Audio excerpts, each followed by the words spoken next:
I wish I could give you guys a philosophical explanation on why Hotline Miami is such an important game, why the gratuitous amount of violence is warranted, or how the game makes us question our own morality. Unfortunately, I can't do that. I just don't have that kind of degree. I can, however, tell you why you need to play this game. Here is my review of Hotline Miami for the PlayStation Vita.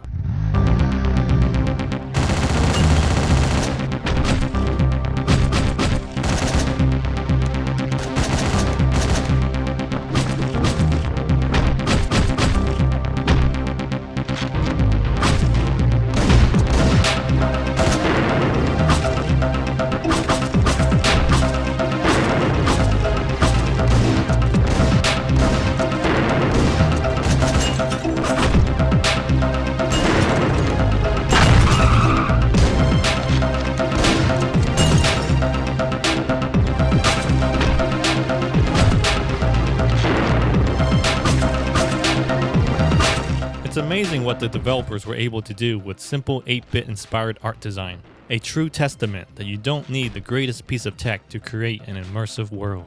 You're presented with a top-down view, calling back to the early days of gaming on the original Nintendo. Wavy neon graphics overlaid with almost a static-like filter, reminiscent of an old VHS tape. From the moment the title screen appears, you're hit with a wide array of colors.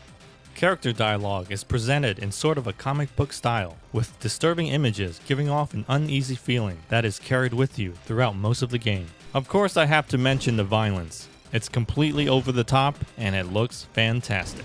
Bodies are cut in half, heads decapitated, limbs blown off, intestines are sprawled out on the floor. Can you imagine if a game like this was released back in the late 80s? I love seeing all my victims laid out on the floor as I retrace my steps back to the main entrance after every successful chapter completion. My only complaint with the visuals is that because of its simplicity, it can sometimes be difficult to discern what an object is within the environment. Some objects allow you to walk by, while others block your path. No big deal, but in the heat of a gunfight, it can mean life or death. The graphics might take some time getting adjusted to, especially if you're used to a lot of the other recent open-world 3D games. But for those who have a keen eye for visual aesthetics, Hotline Miami is a work of art. On the PC, Hotline Miami has been described as mostly quick action with a little bit of stealth. Unfortunately, on the PlayStation Vita, things are reversed. This time, you're more likely to take a stealth approach, since the Vita's twitchy right analog stick doesn't allow for that precise aiming needed for intense shootouts. That doesn't mean you're restricted to a stealth approach entirely, it's just the one you're more likely to start out with. Learning to effectively use the Vita's front touchscreen is crucial for survival. Swiping will allow a quick peek on obstacles ahead or enemies making their way over. Tapping the touchscreen on an enemy target will allow you to lock on, further alleviating the problem of having to aim. This works when only one target is on the screen, but any more and it becomes near impossible to manage, because it requires that you constantly take your hand off the controls to touch the screen. There is another way to lock on, and that is with the square button. The problem with this approach is that you will only lock on to the closest target with which you are facing. I found myself far too often targeting the wrong enemy that was nowhere near me. Needless to say, the controls are gonna take some time getting used to, especially if you played this game before on the PC. With a little bit of practice, the controls do get easier, but it will take some forward thinking and clever planning. Once you understand the game and what it's asking you to do, you'll know the best approach to handle a given situation. It's not perfect, but the controls do work. One of the most thought-provoking pieces of music I've ever heard in any type of medium. It's a combination of 80s techno-punk, mixed in with some of your retro 8-bit inspired tunes. Every piece of audio in this game is carefully placed, invoking just the right emotions, taking you on a psychedelic trip that leaves an impression long after you've finished the game. It's almost hypnotic, like some wonderful drug you're expecting to wake up from, but never do. Solid sound effects also help round out the package. Gunshots are loud, explosions, glass shattering all sound like they came off a Hollywood movie set. Unfortunately, there are no voiceovers, but trust me, this game doesn't need it. Bloody, violent, but strangely satisfying. I'm constantly asking myself, why is this appealing to me? Do I enjoy hurting people? Of course not. I'm not that crazy in the head. Played like a top-down shooter, Hotline Miami is one of the most visually interesting and addictive games I've played in a long time. The gameplay is simple and straightforward. You start by choosing a mask and then have to clear a room full of enemies any way you see fit.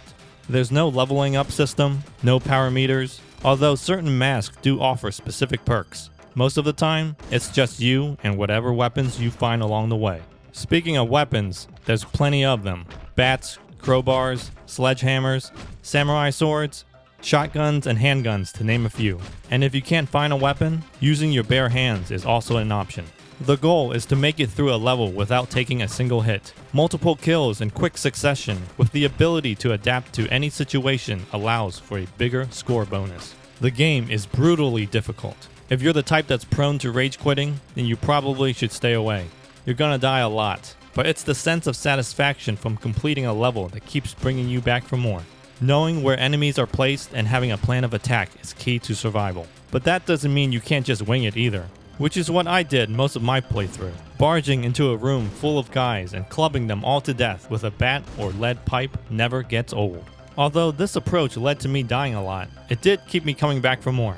The game is designed for you to take chances. Experimentation is promoted with no real consequence other than a restart icon quickly sending you back to the nearest checkpoint. Some environmental objects do make things a little more complicated than they need to be. The doors are a prime example, although they can be used to your advantage, like knocking an enemy onto the floor or standing behind them for cover. More often than not, they really can become a nuisance. You always have to be aware of which direction the door is swinging in. If not, the shot meant for the guy running in will miss. This happened way too many times as I found out the shot hit the door and not my intended target. This is made worse thanks to the Vita's fidgety right analog stick. Just make sure you're a good distance away from the door before unloading all your clips. And the dogs. Oh my god, those goddamn dogs. The only mask I found myself wearing half the time was Theo because it kept those effing dogs off my back. The game requires a great deal of multitasking really. Your gun is constantly aimed at the doorway. Occasionally, you'll have to take a peek around the perimeter to see who else is coming your way, all while keeping a close eye on the remaining bullets left in whatever weapon you're carrying. Having to always be on alert and ready on a dime to switch to another weapon if need be. It's this sense of urgency and improvisation that makes the game so addicting. I love how the game is always changing it up.